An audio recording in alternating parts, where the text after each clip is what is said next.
Hey YouTube, today we're gonna get back to work on this 51 Studebaker. Enjoy.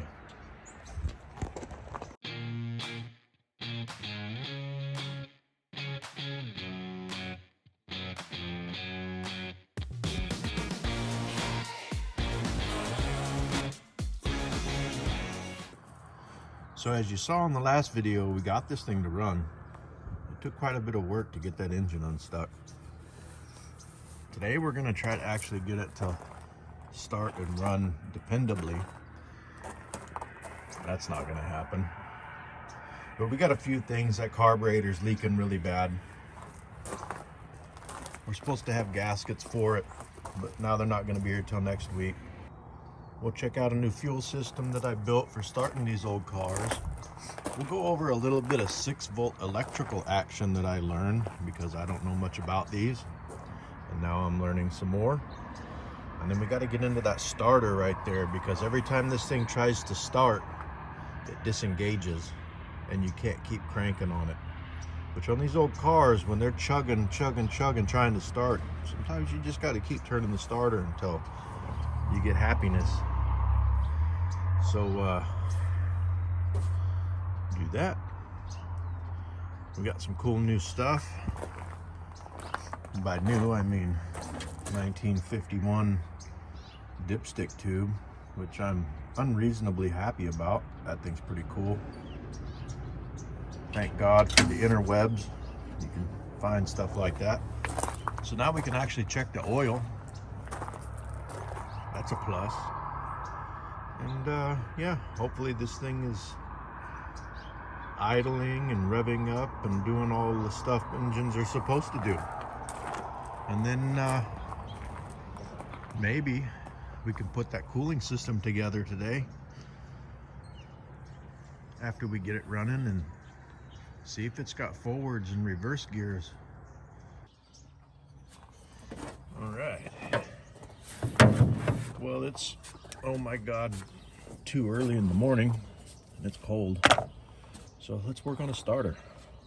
Sure, why not? Can't remember what size those are, but Studebaker like their starters. I think they're like 3/8 bolts or something. Something like that. Something like that. Oh, here comes what is that? The Starship Intrepidized. There's the booster rocket. You know, they did mount these starter relays right on their starters, believe it or not, but I can't find the mount that mounted it to the starter. I do know where one of these Studebakers is at, in an old honey hole wrecking yard that I love. I'm gonna go try to find one, but for now, zip ties. Nothing can go wrong there, right? So I believe this is our problem. That little pin and that little spring I took out of there because it was holding the Bendix engaged. And I thought that it was because there was a problem with the casting on that Bendix gear drive. Now I'm thinking that this was there for a reason, which was to keep the starter engaged when the motor starts to fire, and then when you let off the power and the motor's running, it forces the Bendix out. This looks like the original starter, so I'm sure it, you know, lived in that car for a long time and worked just fine. I don't know why I thought I knew better, but I was applying my 70s hot rod technology theories to this old 1951 starter, and I think they just designed it differently. So, you learned something new. All right, after many moons of fighting the starter and taking it apart a couple of times, we're ready to put it back in and hope that this solves our problem. And The last time I was in there and I zip tied the solenoid on there, I accidentally zip tied one of the wires on the distributor and broke it. But it's okay because it's not the coil wire. It's going up into the cabin somewhere, and I don't know, maybe this thing had like a tachometer or something. Either way, we don't need it right now, so I'm not gonna do it. Get the starter back on, we can look at that leaky old carburetor. But I just took some brake clean and I blew out all the little passages, and I did find one passage was plugged on the accelerator pump circuit. So hopefully we get a squirt out of there again. I'm just gonna put this back together. I'm gonna use the same gaskets. I'm not gonna have to make any gaskets. I got a carb kit coming, but it's not gonna be here for 2 weeks. Stupid. So we're gonna do the best we can with what we got. I didn't have to make any gaskets, but I did tell you that I would show you how to make your own. I made this one here. You just get some blank gasket material.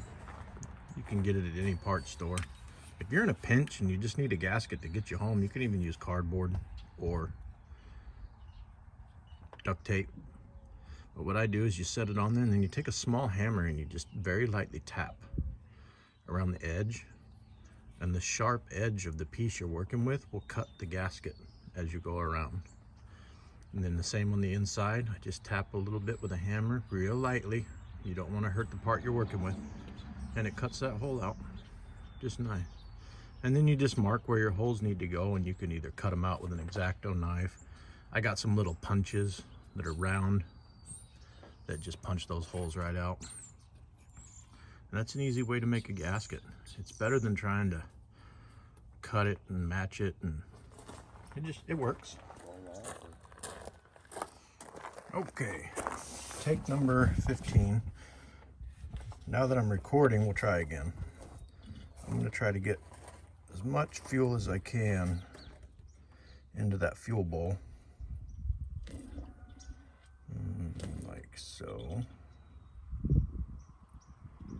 Don't worry about that leaking everywhere. This is environmentally friendly fuel. Pour a little bit down the whole pump later. Now we got it hooked up to 12 volts. So we'll give it the old whiz bang. And it fires. Give it a little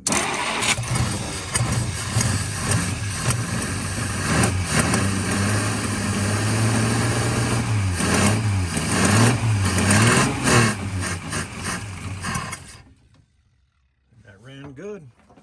Ran out of gas quick, but ran good. And I don't know if we're getting a lot in that fuel bowl.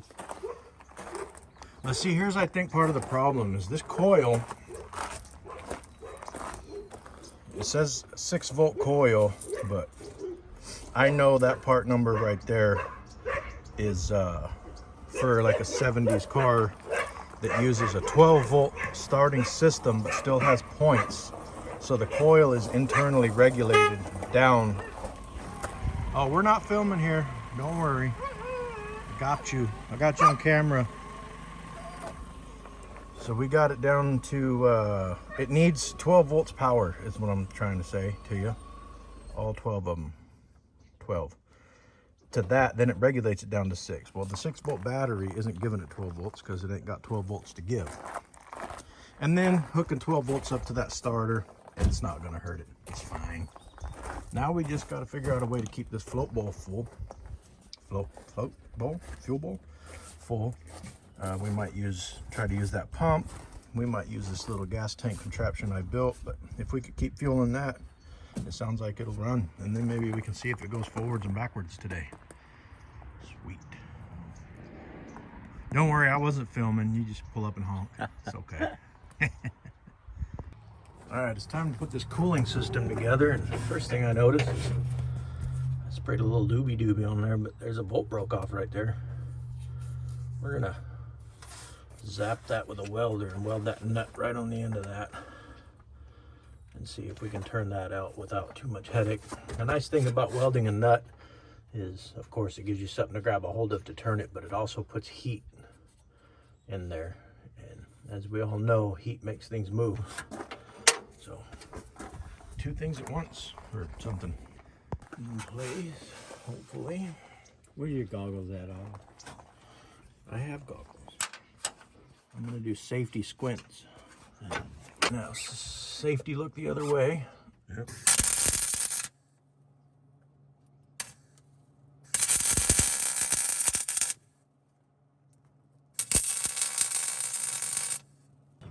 Got that welded on there. Let's find something flammable to spray it with. What do they do with it? I just went to the back. A looby dooby.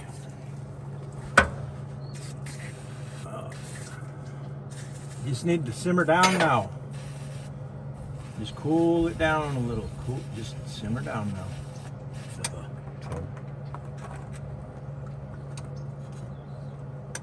That's cool. I know. I would not. I tried to drill it out to everything else. Oh yeah, baby. Don't break.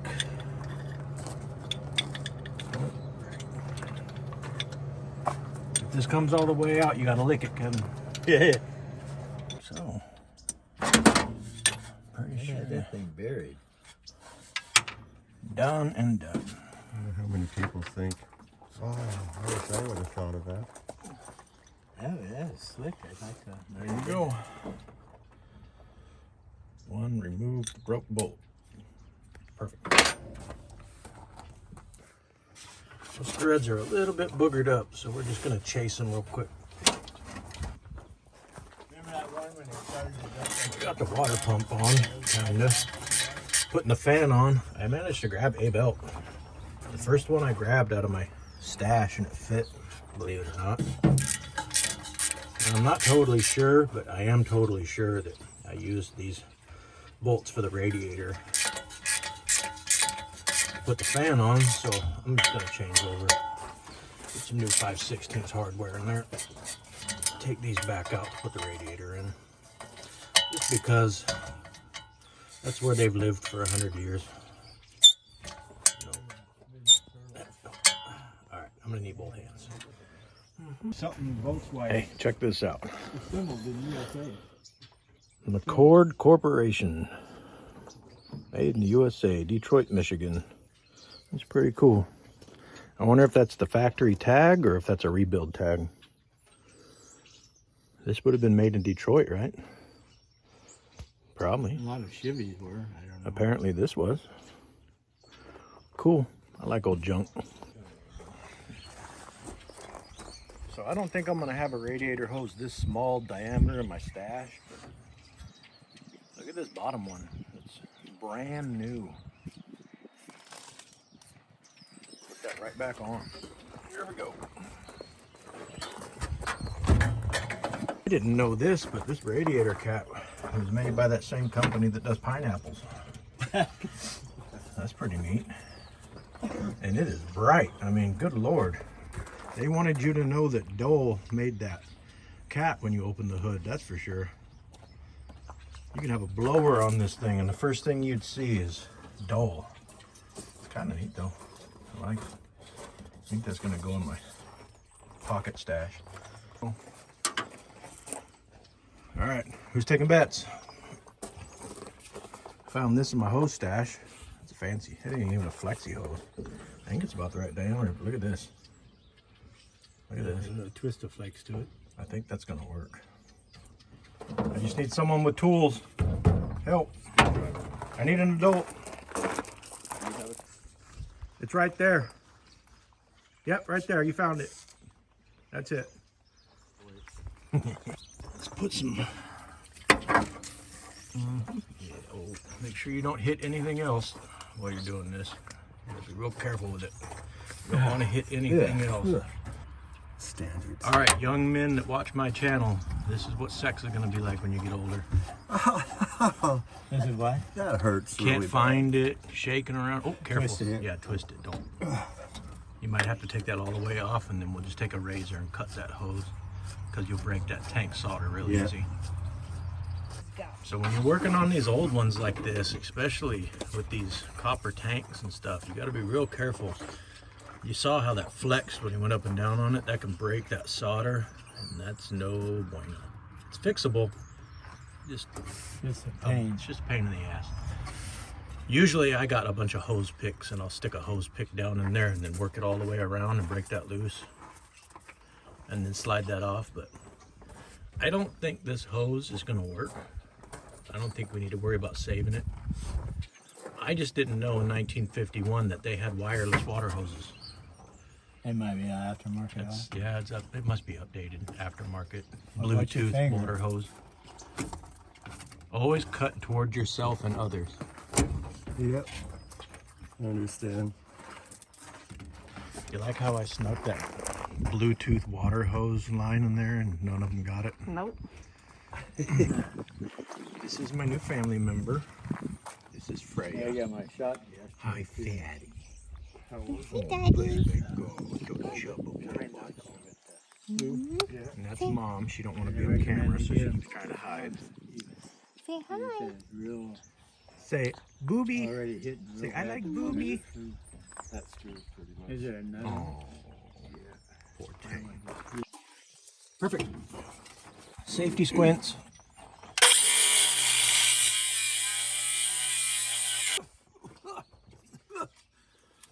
Oh, I got cancer now.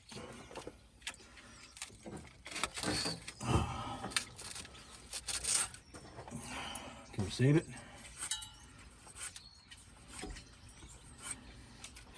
Cars are like people. They need a little bit of iron in their diet. So they run right. Not too much though. This is like meant to happen. The first belt I grabbed fit. The first hose I grabbed fit. But yeah, well, now something, yeah, it's gonna blow up on us or something. I think if I'm not mistaken, we could pour some water into the dole hole here.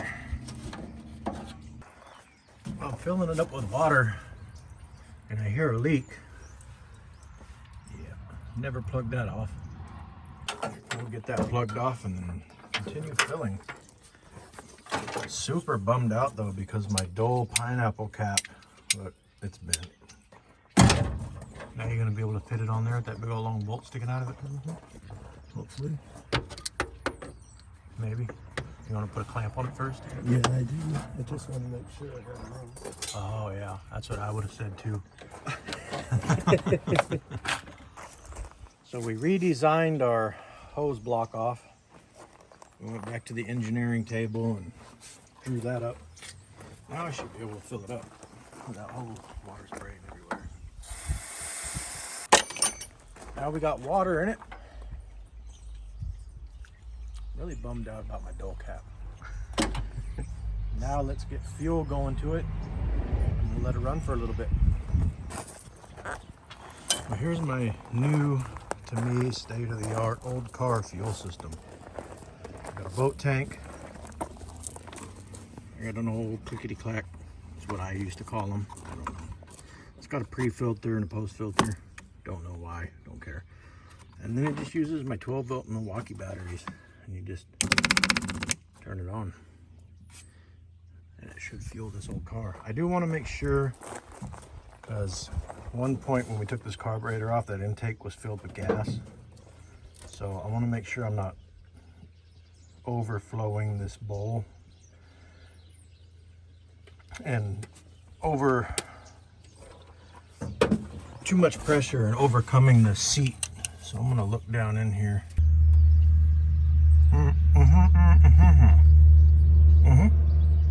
You want to turn that pump on? I just want to make sure there's no gas flowing in there. I hear it filling.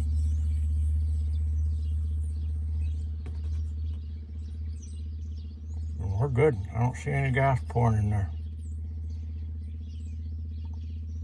Okay.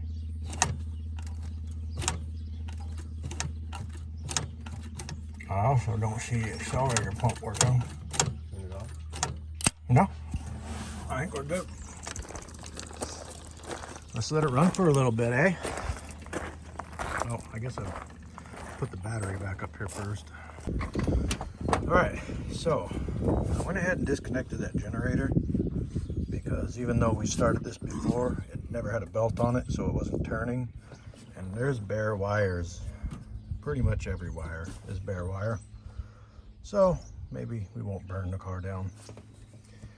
And now we got water in it. We got fuel. Let's see if it runs. Huh? And the pump on? So this is gonna go here. Ready? Yes, please. Power.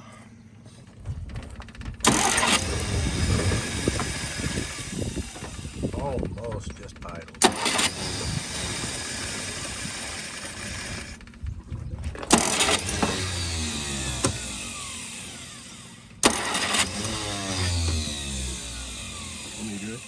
Yeah, just give it a little bit of boost when it starts.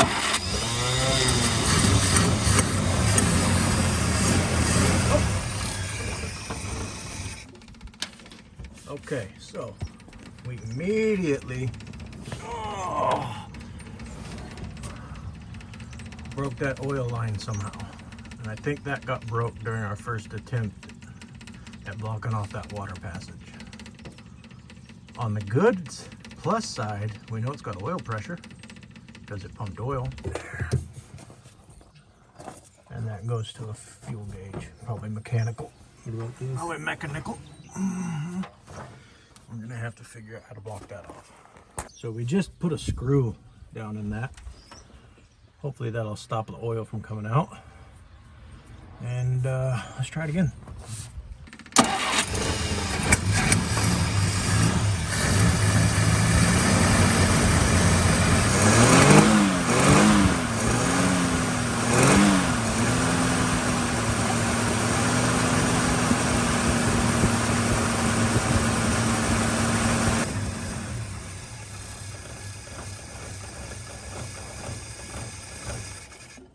Definitely gonna need to idle it up. The thing is though, when you try to reach in there and idle it up while it's running, none of those spark plug wires are shielded.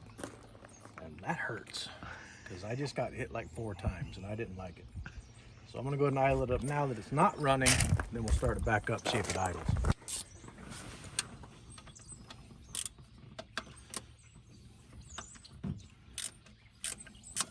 Let's see what that does. Power!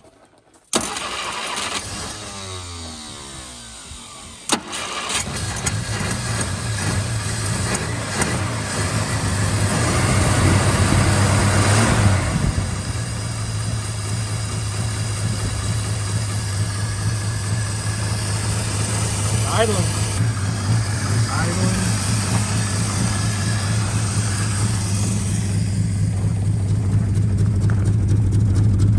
Sounds like hot garbage.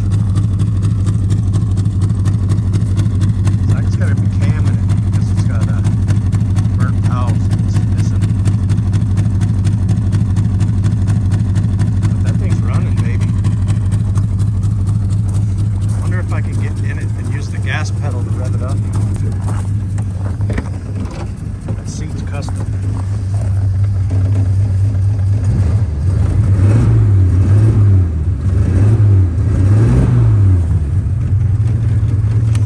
Now we don't have any brakes.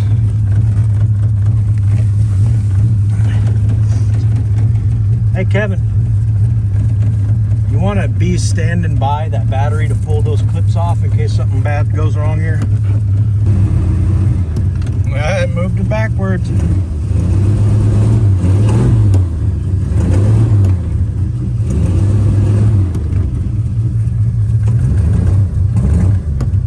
let the clutch out, it moves. That clutch is slipping bad. But I'll bet you if we run that for a little bit, back to neutral.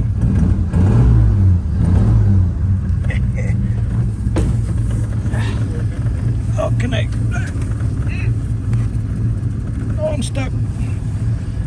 I can't get out of the car. Help me. Oh, dear Lord. Good thing there wasn't a fire. Well, I was stuck in a car. I couldn't get out. But here's the deal. I went to every hydraulic place in town because all of these old 122, you said? oil lines just fell apart on that car. And nobody can make these. I did find some online that I ordered, but who knows when they'll be here. What I'm gonna try to do is just cut the hoses off for now, and then try to fit a hose over that and put a hose clamp on it. That should get me by for now until the new lines show up. We'll find out though. It's only oil, right? What's the worst that could happen? A lot of smoke. A lot of bad stuff. All right. Well, we kind of got our oil lines fixed. I managed to get some hoses on those ends and clamp them really good. As long as they don't leak, we'll be all right. On the plus side, this thing's holding water. I don't see any leaks anywhere. Well, I've never seen somebody so scared of 12 volts. Sometimes you just got to get in there and let it shock you. That battery won't fit down in the battery tray, will it? Oh, so close. Yeah. No, will it go sideways? Like this. Yeah. Is it going to hit anything?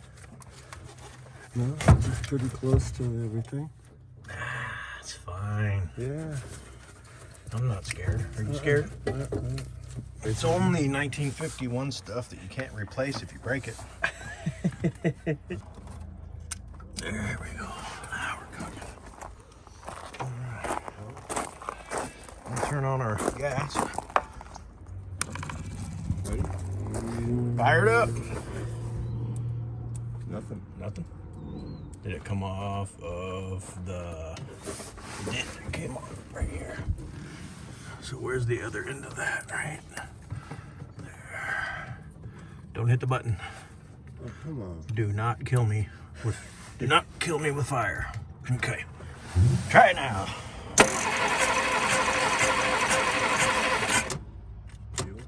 Try it.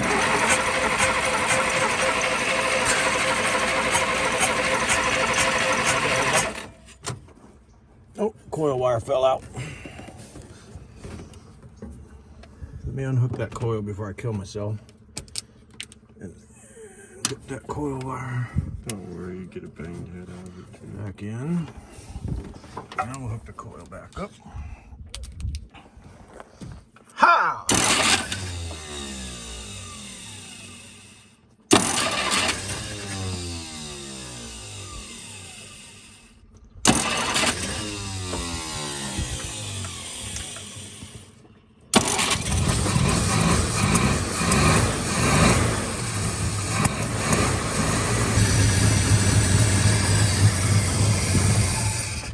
And when you're working on these old cars and you see these things, let's see.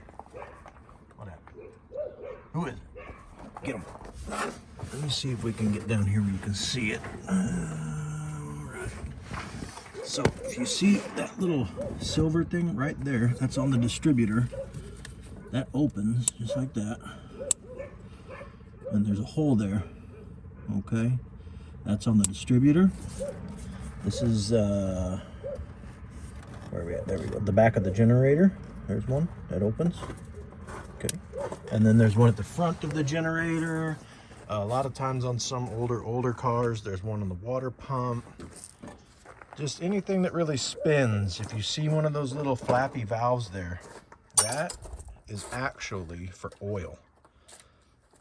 That stuff does not get oil from the engine.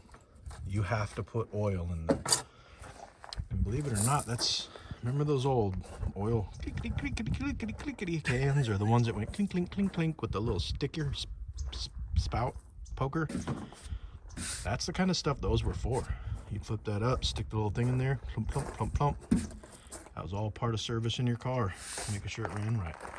So we got to go around and get some oil in all those before we let it run too long. We want to give it its best chance at survival. But I'm confident in this thing. It runs great for having a bunch of burnt valves. You can hear it pop back through the carburetor a little bit when you rev it up. That's because those exhaust valves are letting gases by.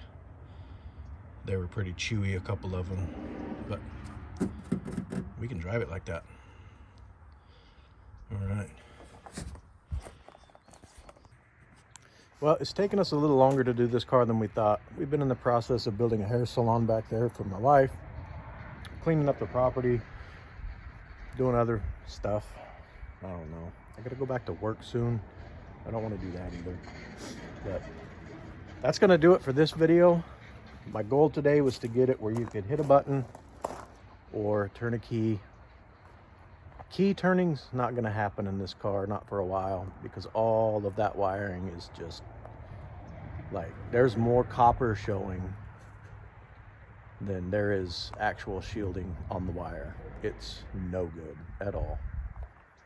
But I'm gonna run a button or a switch or twist two wires together in the cab and some kind of switch to turn ignition power on to the coil, and we'll be able to start this thing and drive it around. And more importantly, when it goes out of control and heads for the ditch, we'll be able to hit a switch and shut it off. So that'll be next time. I hope you guys enjoyed. I'm hoping next time we'll actually get to sit in the, put the seat together, sit in this car, and do some 3 on the tree driving like professionals. All right, guys, make sure you like, comment, and subscribe. Keep them on the road.